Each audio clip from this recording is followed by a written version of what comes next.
Assalamualaikum warahmatullahi wabarakatuh.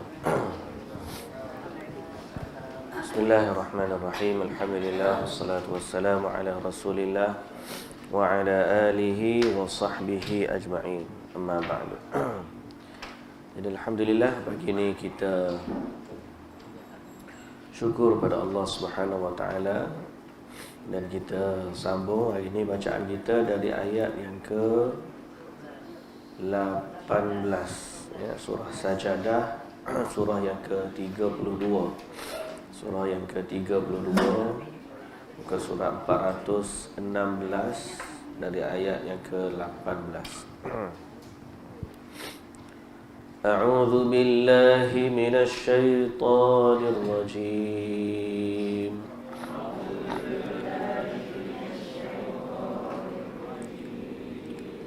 Bismillahirrahmanirrahim.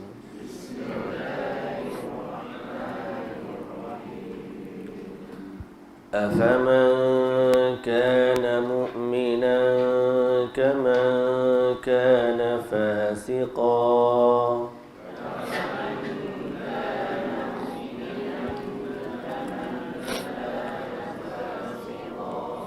la yastawun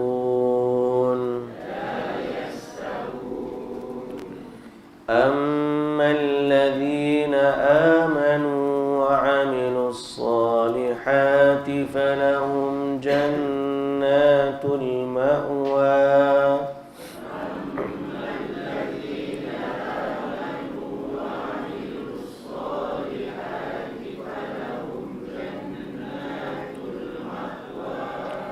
nuzulan bima kanu ya'malun.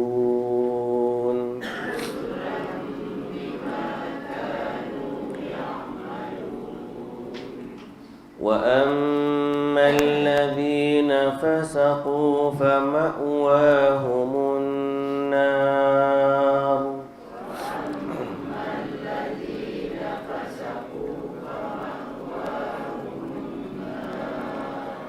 kullama aradu an yakhruju minha u'idu fiha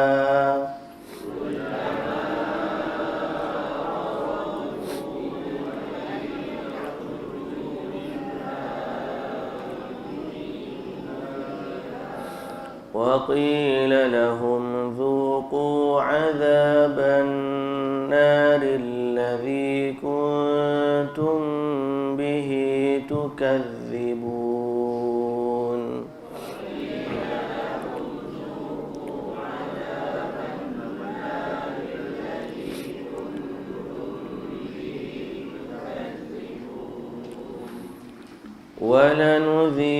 ولنذيقنهم من العذاب الأدنى دون العذاب الأكبر لعلهم يرجعون.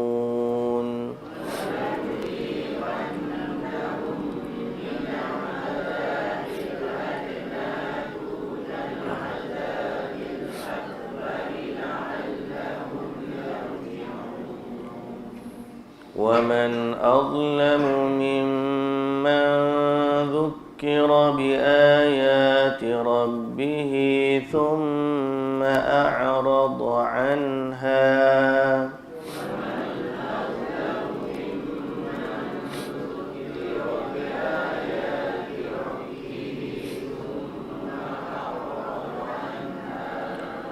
إنا من المجرمين منتقمون.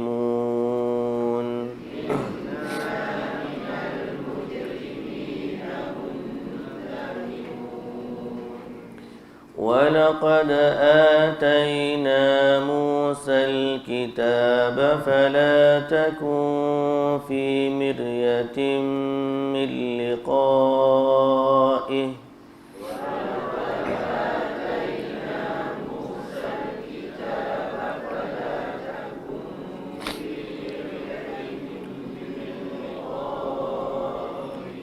وجعلناه هدى لبني إسرائيل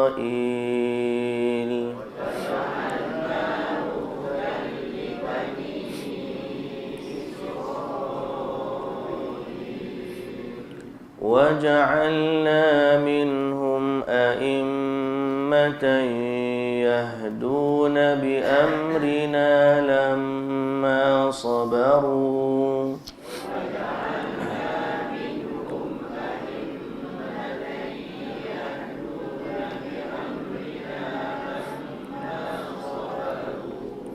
وكانوا بآياتنا يوقنون.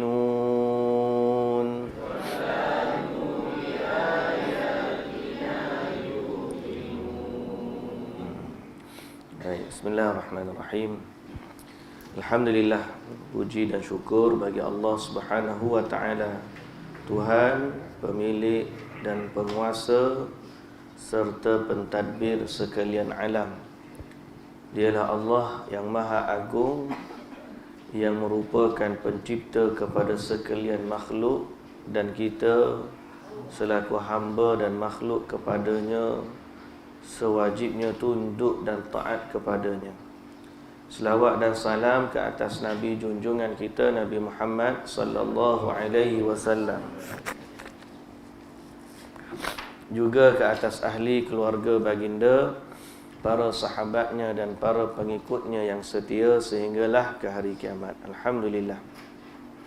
Baik muslimin dan muslimat yang dirahmati Allah, ayat yang kita baca pada pagi ini, Allah Subhanahu wa taala berfirman, ayat 18 dari surah Sajadah, afaman kana mu'minan kaman kana fasiqa la yastawun. Apakah orang mukmin itu sama dengan orang yang fasik?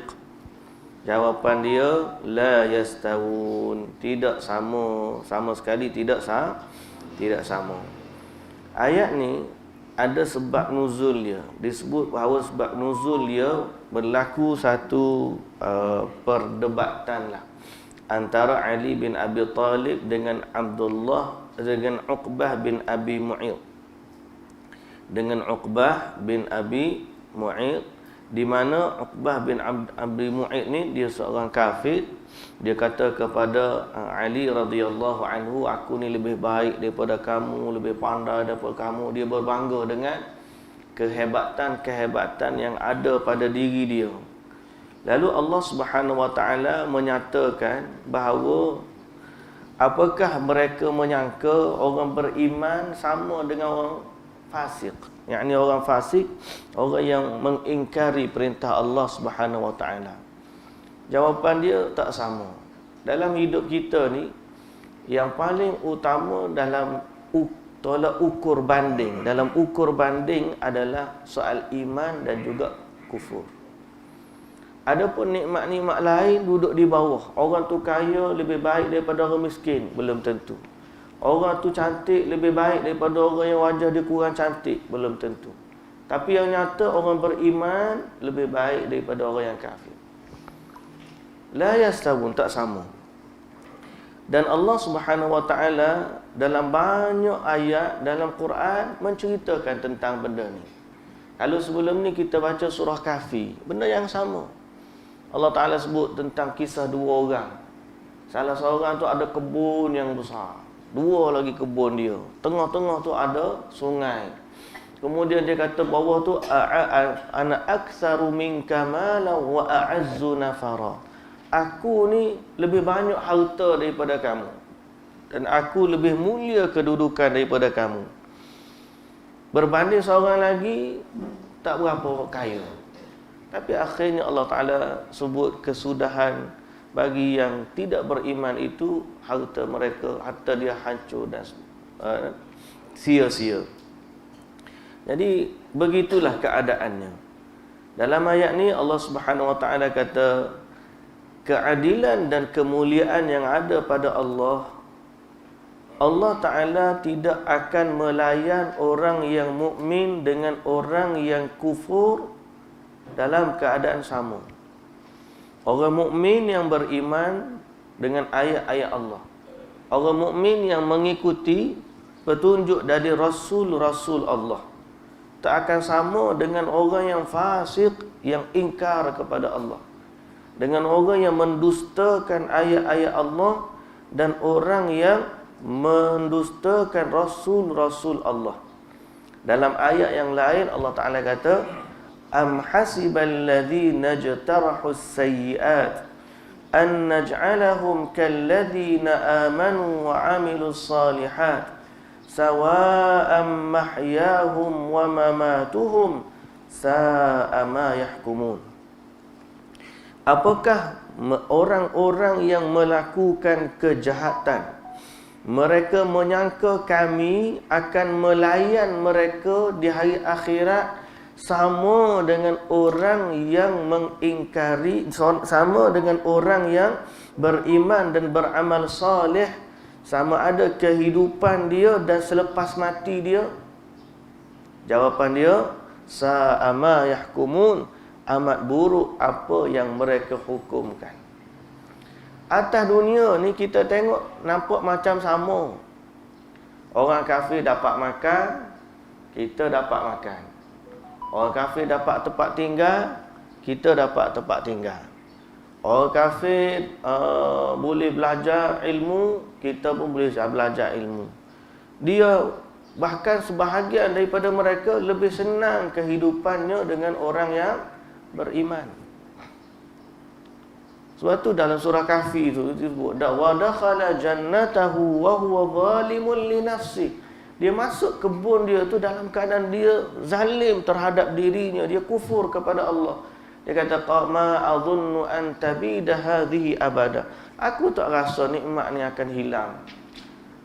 Pasal apa? Dia katakan, wala irruditu ila rabbi la ajidanna khairan minha munqalaba. Kalaupun aku kembali kepada Tuhan, aku akan mendapati lebih baik daripada tempat tinggal. Makna dia sangka kalau dunia hari ni dia lebih baik daripada orang beriman, mati pun tak ada masalah. Dia sangka di akhirat nanti, kalau dia mati pun kesudahan dia lepas daripada mati sama dengan sebagaimana kehidupan dunia. Lain. Tak sama. Kehidupan dunia tak sama dengan kehidupan akhirat. Allah di dunia ni, dia bagi kepada semua orang. Rahmat dia, rahmat yang umum. Allah ni dia ada 100 rahmat. Daripada 100, satu diturunkan ke dunia. Dan sifat rahmat satu ni rahmat yang umum. Orang kafir pun boleh, orang beriman pun boleh. Binatang-binatang pun boleh. Semua makhluk ni boleh mendapat rahmat dari Allah Azza wa Jalla sewaktu hidup di dunia. Rahmat dari erti kata kasihan belas, kasih sayang, dia simpati kepada orang yang susah, semua orang dapat. Sehingga binatang menyayangi anaknya, seorang ayah menyayangi anaknya, ibu juga menyayangi anaknya, sebaliknya anak menyayangi ayah dan ibunya. Semua ni rahmat Allah. Dunia semua dapat. Tapi di hari akhirat Allah Ta'ala akan merahmati dengan keadilannya, dan yang merahmati yang khusus kepada orang-orang yang beriman. Adapun orang kafir, kesudahan dia macam mana? Allah Ta'ala sebut dalam afaman kana mu'minan kaman kana fasiqa la yastawun. Tak sama. Dalam ayat yang lain Allah Ta'ala kata, la yastawi ashabun nari wa ashabul jannah, ashabul jannati humul faizun. Tak sama penghuni neraka dan penghuni syurga. Penghuni syurga itulah yang berjaya. Kemudian Allah Ta'ala detailkan dia. Ammal ladzina amanu wa amilus salihati falahum jannatul ma'wa. Adapun orang-orang yang beriman dan beramal saleh, bagi mereka jannatul ma'wa, syurga. Al-ma'wa sebagai tempat tinggal yang tetap. Nuzulan bima kanu ya'malun, sebagai tempat tinggal, nuzulan bima kanu ya'malun, tempat tinggal disebabkan apa yang telah mereka kerjakan. Wa ammal ladzina fasaqu, dan adapun orang-orang yang fasik, bagaimana pula kesudahan mereka? Fama'wahumun nar, kesudahan mereka, tempat kediaman mereka adalah neraka. Kullama aradu an yakhruju minha u'idu fiha, setiap kali mereka berusaha nak keluar daripada tempat itu, dari neraka itu, u'idu fiha, mereka dikembalikan ke dalamnya. Wa qila lahum, dan dikatakan kepada mereka, dzuqu adzaban nar, rasailah azab api neraka, alladzi kuntum bihi tukadzibun, yang dulunya senantiasa kamu dustakan. Jadi berbalik kepada kisah Ali dan Uqbah bin Abi Mu'ayth, dia kata dia lebih mulia daripada Ali. Allah jawab, tak, selamanya tidak. Orang beriman akan lebih mulia daripada orang kafir.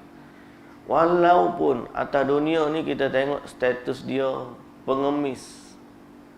Pengemis yang beriman, kalau contoh dia pengemis yang beriman, fakir sungguh, di sisi Allah lebih baik daripada raja yang kafir. Disebut raja lah paling tinggi kan. Raja yang kafir, pengemis yang beriman lebih baik di sisi Allah daripada raja yang kafir. So neraca inilah yang sepatutnya kita ni letak dalam diri kita. Pertama, dalam interaksi kita dengan Allah Subhanahu wa taala, bahawa kita tak cemburu kepada apa yang Allah Ta'ala rezekikan kepada orang lain dari bab dunia. Sebaliknya kita cemburu kepada nikmat orang dari sudut agamanya. Kita tengok orang boleh baca Quran, kita tengok orang boleh berzikir, orang boleh istiqamah salat 5 waktu di masjid. Kita cemburu dengan orang-orang yang macam ni. Pasal apa? Sebab kita cemburu dengan nikmat yang Allah Ta'ala kurniakan kepada dia berkaitan dengan agamanya. Kita tak cemburu dengan nikmat dunia. Satu lagi, sudut kacamata kita tengok orang beriman dalam interaksi sesama manusia. Kita berbuat baik kepada manusia. Kalau buat baik kepada orang kafir, kita rasa baik kita dengan dia ni setakat mana masa ada ni je atas dunia. Tapi bila kita berinteraksi dengan orang beriman, kita menganggap dia adalah saudaraku dunia dan akhirat. Dan kita menganggap bahawa kita akan bersama dengan dia dalam syurga. Nak bergaduh ke, nak balah ke, nak gapo ke, kacamata kita sebagai orang beriman, dia saudara aku. Pasal apa? Sebab kita telah meletakkan neraca di sisi Allah, itulah neraca yang paling utama. Afaman kana mu'minan kaman kana fasiqa la yastawu. Ammal ladzina amanu wa 'amilus shalihat falahum jannatul ma'wa nuzulan bima kanu ya'malun. Wa ammal ladzina fasaqu fama'wahumun nar. Kullama aradu an yakhruju minha u'idu fiha. Maka dalam ayat ni ada gambaran tentang kedahsyatan api neraka itu. Setiap kali mereka nak keluar, setiap waktu mereka minta dengan Allah, ya Allah nak keluar, ya Allah nak keluar. Bahkan dia kata kepada penjaga, tolonglah bagi tahu kepada Tuhan, boleh kau ringankan sikit azab daripada kami? Sikit pun tak boleh.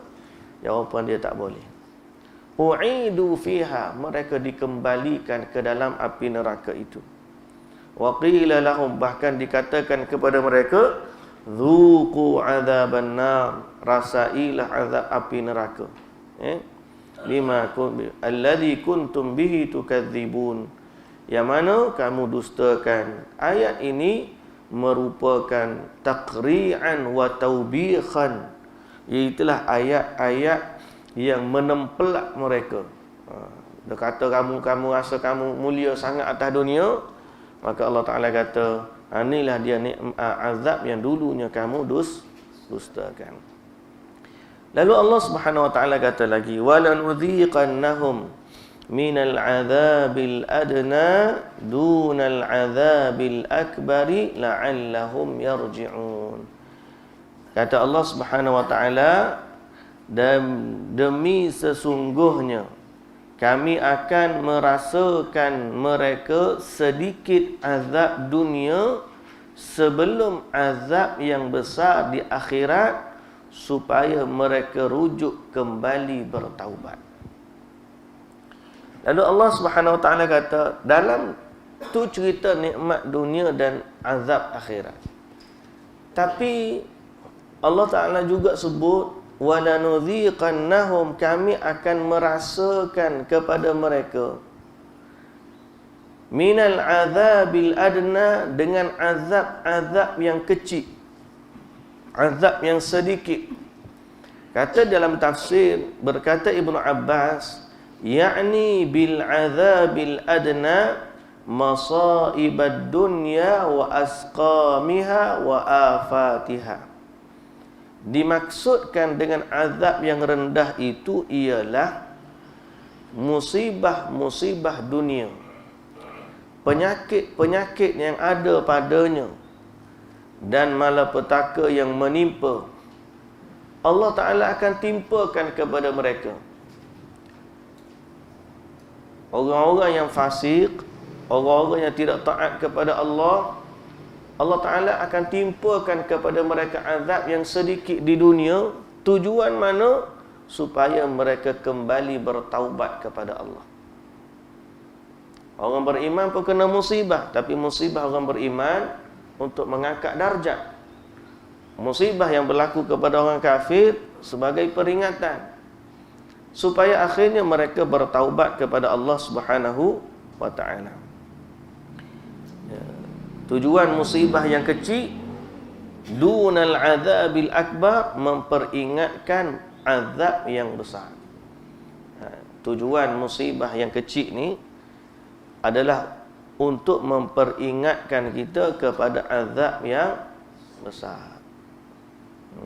Ambil contoh, biasa orang bagi contoh, orang kerja dekat dengan panggil construction besar. Ada besar, benda besar nak jatuh daripada atas, besi ke apa ke. Ada orang atas tu, dia nampak ada orang dekat bawah. Dia takut besi tu jatuh. Tapi kalau jerit, orang tak dengar. Nah, telefon pula tak ada. Dia pun ambil lah batu-batu kecil, dia baling kat bawah tu, supaya orang tu lenggak naik atas, dan dia berasa ada bahaya yang nak menimpa, lalu dia boleh selamatkan dirinya. Itu analogi, perumpamaan. Begitulah Allah Ta'ala buat kepada orang-orang di dunia ni. Azab dosa akhirat pun ada. Dia bagi dulu azab-azab kecil, ujian, musibah, sakit, gempa bumi, kecil baru tu di sisi Allah. Banjir besar, letusan gunung berapi, huru hara, tu semua kecil. Kalau pun kita nampak besar, semua tu masih kecil nak dibandingkan dengan apa yang Allah Ta'ala nak bagi di hari akhirat. Malam kawan saya sebut, berlaku perang di Sudan. Dekat Palestin ni orang Yahudi dengan orang Islam. Dekat Sudan ni orang Islam sama orang Islam. Lagi dahsyat. Kita pun macam mana? Orang Islam sama orang Islam boleh bunuh-bunuh. Kata Dr. Muhammad yang duduk dekat Masjid Mustaqim tu, orang Sudan, dia kata sepanjang konflik ni sudah 2 juta orang Sudan terbunuh. Sudah 2 juta orang Islam terbunuh. Kita kata inilah manusia yang tidak menjadikan sudut pandang agama sebagai teras dalam kehidupan dia. Dan inilah musibah yang berlaku apabila manusia berebut kuasa. Padahal kalau kita melihat dengan kacamata agama, tak padan orang beriman nak balas dengan orang beriman. Afaman kana mu'minan kaman kana fasiqa. Maka kita kalau tengok orang beriman, patut dengan hati yang cinta kepada dia. Kurang pun saudara kita. Uduh mana pun perangai dia ke saudara kita. Dia macam balas dia beradik. Tak adalah siapa nak bunuh-bunuh dah. Kalaulah dia tahu dosa membunuh orang beriman, di sisi Allah nyawa mereka pun tak sama dah. Nyawa mereka tak sama. Kata Nabi SAW dalam satu hadis,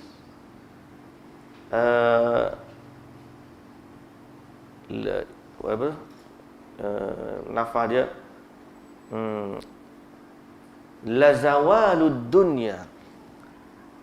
zawalud dunya ahwanu indallahi min iraqati dami imra'in muslim, atau kama qala Nabi sallallahu alaihi wasallam. Hancurnya dunia adalah lebih ringan di sisi Allah berbanding tumpahnya darah seorang muslim. Harga nyawa orang beriman di sisi Allah. Sebab tu Allah haramkan nyawa dia daripada dibunuh. Allah haramkan harta dia daripada dirampas. Allah haramkan maruah dia daripada dicela. Orang beriman ni orang yang dikasihi oleh Allah Subhanahu Wa Taala. Orang kafir, nyawa dia tak ada nilai di sisi Allah. Walaupun Allah haramkan kita ni jaga mereka, buat baik kepada mereka selama mereka tak buat baik kepada kita, selama mereka berbuat baik kepada kita, tapi nilai nyawa dia di sisi Allah tak sama dengan nilai nyawa orang beriman. Mati seorang beriman di sisi Allah lebih berat daripada hancurnya dunia dan seisinya. Ni dalam hadis Nabi SAW sebut, hancurnya dunia lebih ringan di sisi Allah berbanding tumpahnya darah seorang muslim. Sebab tu saya lepas ni minta senantiasa, saya pesan kepada, adalah kita berdebat-debat, kadang-kadang debat politik lah banyak orang kita ni. Orang kita ni memang neraca paling tinggi di tempat kita di Malaysia ni, neraca politik. 5 tahun sekali mesti bergaduh bab politik. Yang dahsyat lagi, dia panggil, dia tarik panjang, lebih daripada mengundi pun tarik lagi. Tak berhenti-henti cerita bab politik ni. Sehingga akhirnya dia melihat orang tu alim, ke orang tu soleh, ke orang tu baik, ke orang tu beriman, ke orang tu lawan politik dia pun tak ada nilai pada pandangan mataku. Tapi kalau orang ni orang kafir ke, orang jahat ke, muka macam-macam lah, tak? Tapi oleh kerana dia adalah rakan politik ni, di pandangan dia adalah orang ni baik lah, begini. Di Malaysia ni lah, Malaysia pak kita ni lah, neraca dia jadi neraca. Jadi saya pesan, saya kata jangan kata begitu. Orang ni beriman kepada Allah, dia salat 5 waktu, dia boleh mengajar lagi, dia hafal Quran lagi, dia boleh faham bahasa Arab lagi. Kita tak suka kepada politik dia ni, sebenarnya 1% boleh jadi beberapa persen dalam kehidupan dia. Tapi sisi dia yang beriman kepada Allah, sisi dia taat kepada Allah, yang ni yang Allah Ta'ala akan nilai dia sebenar-benarnya. Jadi banyakkanlah berdoa dalam diri kita. Allah panggil wala taj'al fi qulubina ghillan lil ladzina amanu. Dalam surah Al-Hashr Allah Ta'ala sebut apa? Ambil doa ni, supaya hati kita ni senantiasa mencintai saudara yang beriman. Surah Al-Hashr ayat yang ke-10. Surah yang ke-59. ayat 547. Muka surat 547, sorry. Muka surat 547. Ayat yang ke-10. Surah yang ke-59. Surah yang ke-59 dalam juzuk yang ke-28. Muka surat 547. Ayat 10. Ayat yang ke-10. Allah Ta'ala sebut, وَالَّذِينَ جَاءُوا مِن بَعْدِهِمْ يَقُولُونَ رَبَّنَا اغْفِرْ لَنَا وَلِإِخْوَانِنَا الَّذِينَ سَبَقُونَا بِالْإِيمَانِ وَلَا تَجْعَلْ فِي قُلُوبِنَا غِلًّا لِّلَّذِينَ آمَنُوا رَبَّنَا إِنَّكَ رَءُوفٌ رَحِيمٌ.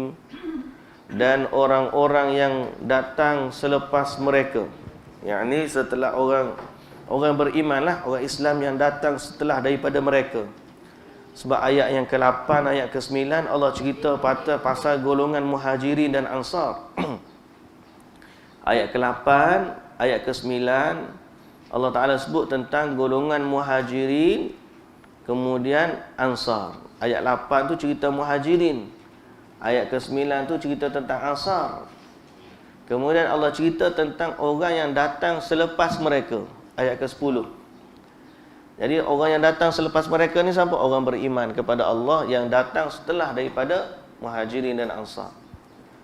Mereka ni, antara sifat mereka ialah Allah Ta'ala kata, mereka berdoa, Rabbana ghfir lana, Rabbana ghfir lana, wahai Tuhan kami, ampunkanlah dosa-dosa kami. Wa li ikhwanina alladhina sabaquna bil iman, dan dosa saudara-saudara kami yang mendahului kami dengan iman. Mana kita doakan Allah ampunkan dosa orang mukmin yang dulu daripada kita, termasuklah Muhajirin dan Ansar. Dan sambung doa tu lagi, wala taj'al fi qulubina, dan janganlah engkau jadikan dalam hati kami ghillan, perasaan hasad, dengki dan dendam, lilladzina amanu, kepada orang-orang yang beriman. Kena senantiasa baca doa ni. Kalau kita Kenapa kita ni enggak tak terlibat mana dengan politik ni. Tapi kita ni jumpa dengan orang masjid, mesti rasa sayang. Pasal ni orang beriman. Jadi kita senantiasa minta, ya Allah, biarlah aku ni rasa cinta kepada orang mukmin, dan janganlah pula rasa benci kepada orang mukmin. Pasal apa? Mencintai mukmin itu ibadah. Innamal mu'minuna ikhwah. Mencintai mukmin itu adalah ibadah. Mencintai Nabi adalah ibadah. Mencintai Allah adalah sebesar-besar ibadah. Kerana cinta kepada Allah lah kita mencintai Rasulullah sallallahu alaihi wasallam.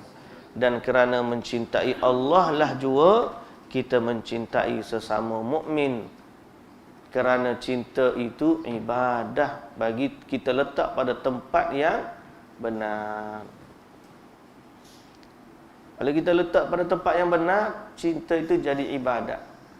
Seorang suami mencintai isterinya, ibadah. Seorang isteri mencintai suaminya, ibadah. Seorang anak mencintai ibu bapanya, ibadah. Begitulah juga ibu bapa mencintai anaknya adalah ibadah. Itu khusus. Dalam banyak-banyak mukmin yang khusus, orang paling dekat dengan kita, mencintai mereka adalah ibadah.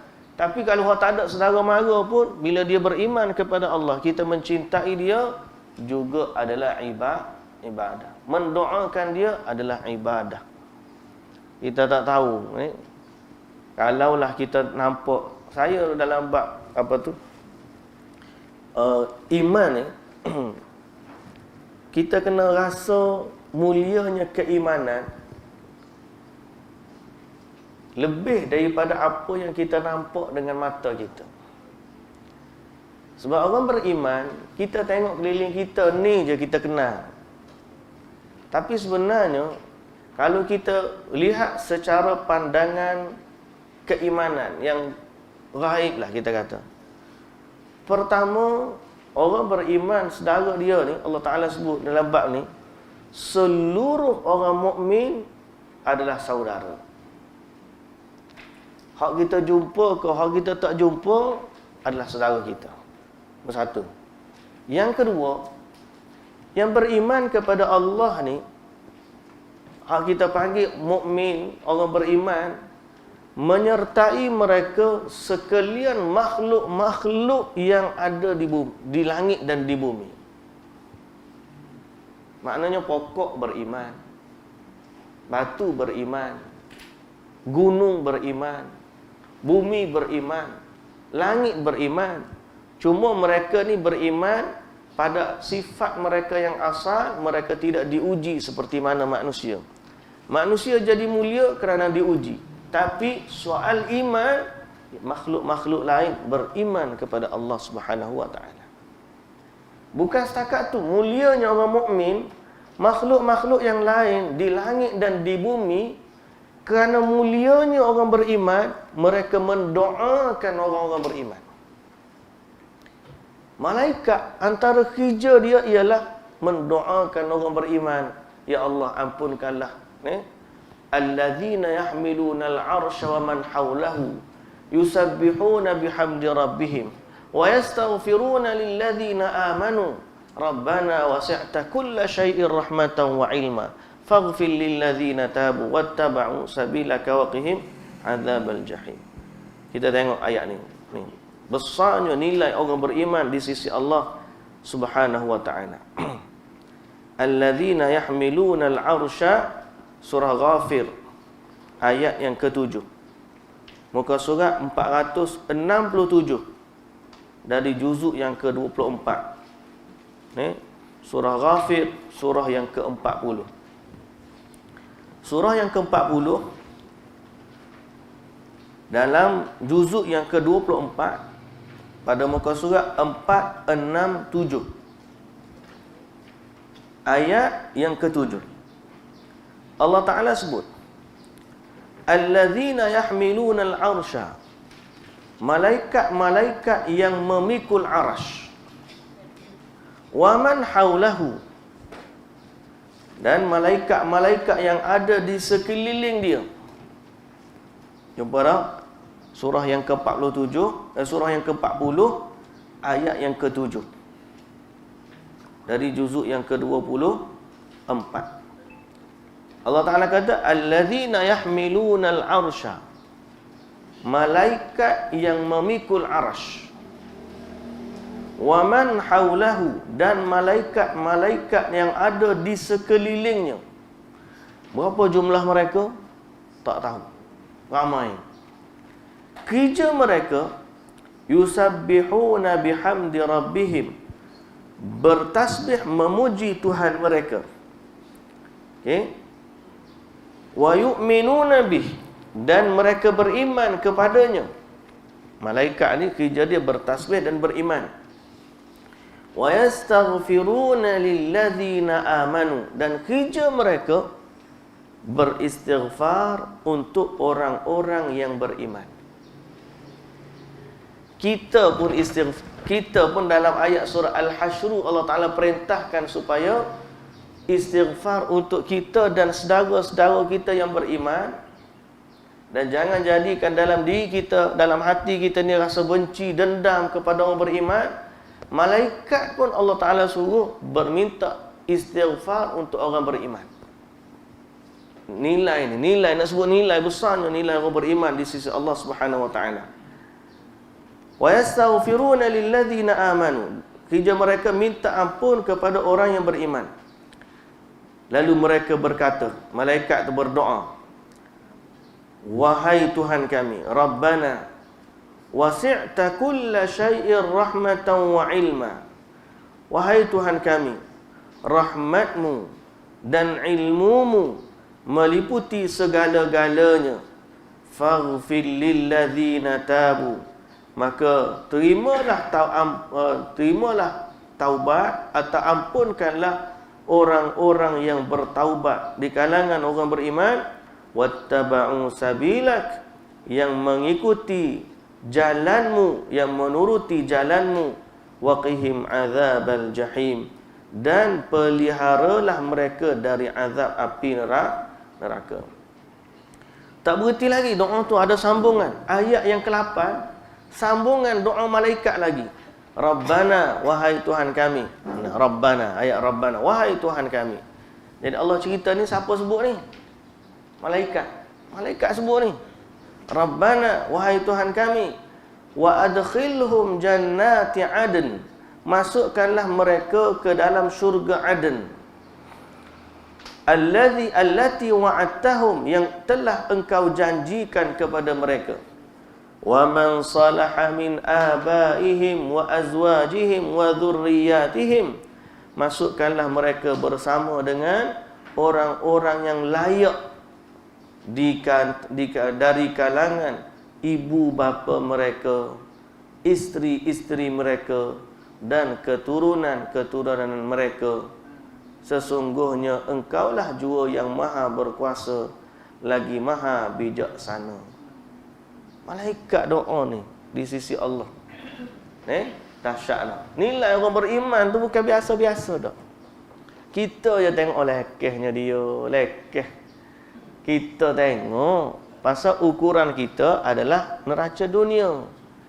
Mari orang sedih, nak naik kereta Mercedes lah kereta. Orang kata mewah lah sikit dah. Ataupun kereta gapo mewah sikit, Ferrari. Oh, lah ni geng-geng influencer kan minat nak tunjuk, oh dia hebat. Orang pakai Ferrari, Lamborghini mari, oh hebat. Orang mari kereta buruk je, kereta kelisa biru kecil tu kan, luar tu. Tengok lebih kurang macam tu je. Kereta dah lah kena spray merah tu. Tengok lagu tu je. Di sisi Allah, Nabi SAW pernah berlaku juga macam tu. Seorang yang mari fakir, mula-mula orang mari depan tu, orang yang hebat, smart, handsome, naik kuda yang gagah. Nabi tanya sahabat, tengok apa yang kamu kata? Oh, dia ni orang baiklah, begini. Kalau dia cakap orang akan dengar, kalau dia minta tolong orang akan bagi pertolongan. Gini apa je? Kata Nabi SAW, orang ni kalau ada seperti dia sepenuh bumi, tak ada nilai sikit pun di sisi Allah Subhanahu Wa Taala. Mari pula orang fakir, tapi beriman kepada Allah. Baik, walau fakir begini. Kata Nabi SAW, orang ni sangat mulia di sisi Allah Subhanahu Wa Taala. Padahal neraca tu gitu. Kita nak kena tengok neraca orang, neraca yang benar lah. Biarlah kita mencintai orang yang benar, kita mencintai orang yang dicintai oleh Allah Subhanahu Wa Taala, dan kita membenci orang yang dibenci oleh Allah Subhanahu Wa Taala. Kerana rasa cinta dan benci dalam diri ni, bila kita letak pada tempat yang benar, dia akan jadi ibadah kepada Allah Subhanahu Wa Taala. Jadi ingat, kunci dia ialah afaman kana mu'minan kaman kana fasiqa la yastawun. Apakah sama orang beriman dengan orang kafir atau orang fasik? Jawapan dia la yastawun, tidak sama sekali. Baik muslimin dan muslimat yang dirahmati Allah, ayat yang ke-22 kita tutup dengan ayat 22. Balik semula surah As-Sajdah. Dalam surah Ghafir tadi ada satu lagi. Doa malaikat tu, malaikat minta doa supaya masuk syurga ni bersama keluarga. Betul tak? Ayat surah Ghafir tadi. Rabbana wa adkhilhum jannati adnin allati wa'adtahum wa man salaha min abaihim wa dhurriyyatihim wa azwajihim wa dhurriyyatihim. Masukkanlah mereka dalam syurga bersama dengan orang layak dari kalangan ibu bapa mereka, pasangan-pasangan mereka dan juga keturunan mereka. Jadi kita masuk syurga ni insya-Allah masuk syurga whole family lah insya-Allah, masuk syurga bersama keluarga. Kita kena buat kempen tu, kempen masuk syurga bersama keluarga. Maknanya kena ajak anak beranak kita ni biar jadi faham agama juga. Kita nak masuk syurga bersama keluarga. Kita tak nak masuk syurga ni kita seorang je. Tengok ada keluarga yang tertinggal. Ni tak jauh lah. Biarlah satu semua keluarga tu masuk syurga. Nah, mana-mana yang kita mungkin mak ayah kita ada anak, kita ada ayah. Ayah kita pun dia ada ayah, dia ada anak. Tok dia, lagu mana lah masuk syurga sekeluarga ni. Bukan keluarga kita je, ada. Keluarga tu keturunan berketurunan masuk syurga tu. Okay. Tak boleh nak bayang gembiranya ahli syurga. Tapi itulah, semoga Allah Ta'ala mengurniakan kepada kita nikmat itu, insya-Allah. Ayat 22 surah As-Sajdah tadi. Kita tutup ayat ni. Wa man adlamu mimman dzukira bi ayati rabbih thumma a'rada anha. Dan siapakah yang lebih zalim daripada orang yang mana daripada orang yang mana dzukira bi ayati rabbih, diberi peringatan dengan ayat Tuhan mereka. Tuhan bi ayati rabbi, Tuhan dia ayat Allah lah. Thumma a'rada anha, kemudian dia berpaling daripadanya. Zalimnya orang bila dibacakan ayat Quran mereka meninggalkan dia. Quran, ayat-ayat Quran ni tak patut bila kita dengar jangan berpaling daripadanya. Majlis-majlis ilmu Al-Quran pun sama, jangan kita berpaling daripadanya. Zalim, orang yang paling zalim di sisi Allah ialah orang yang dibacakan padanya ayat-ayat Allah, tiba-tiba dia berpaling daripadanya, tidak beriman, mengkufurinya. Lalu Allah Ta'ala kata, inna minal mujrimina muntaqimun, sesungguhnya kami tetap akan membalas orang-orang yang berbuat jahat. Orang berpaling daripada Al-Quran, berpaling dari ayat-ayat Allah, Allah Ta'ala akan membalas mereka. Atas dunia ni, buatlah apa yang nak buat. Tapi kita akan sampai di akhir akhirat. Di saat itu Allah mengadili dengan seadil-adilnya. Dan neraca Allah pada saat itu adalah neraca iman dan taqwa. Siapa yang beriman, Allah rahmati. Siapa yang kufur, Allah azab dia dengan seberat-berat azab. Wallahu ta'ala alam. Kita berhenti setakat tu, insya-Allah. Kita sambung lagi besok hari. Subhanakallahumma wa bihamdika asyhadu an la ilaha illa anta astaghfiruka wa atubu ilaik. Aqulu qawli hadza wa astaghfirullahal azim li wa lakum. Wassalamu alaikum warahmatullahi wabarakatuh.